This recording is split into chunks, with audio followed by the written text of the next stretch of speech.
కృష్ణ అండి. ఈరోజు భగవద్గీతలోని తృతీయ అధ్యాయంలోని 19, 20, 21 శ్లోకాల భావములు తెలుసుకుందాము. మొట్టమొదటగా 19వ శ్లోకము. తస్మాదసక్తః సతతం కార్యం కర్మ సమాచర అసక్త్యో హ్యచరన్ కర్మ పరమాప్నోతి పూరుషః. దీని భావము: అందుచే మానవుడు కర్మఫలములయందు ఆసక్తి లేనివాడై తన ధర్మముగా భావించుచు కర్మలను ఆచరింపవలెను. ఏలయనగా ఆసక్తి లేకుండా కర్మనునరించుట ద్వారా మానవుడు పరమసత్యమును పొందగలడు అని భావము. 20వ శ్లోకం.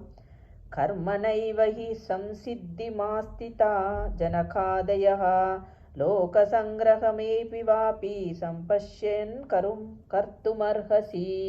దీని భావము: జనకుడు వంటి మహారాజులు కేవలము విద్యుక్త ధర్మములను నిర్వర్తించుట ద్వారానే పరిపూర్ణత్వమును పొందగలిగిరి. అందుచే జనసామాన్యమునకు బోధించు నిమిత్తమై తప్పక నీవు నీ కర్మను చేయవలెనని భావము.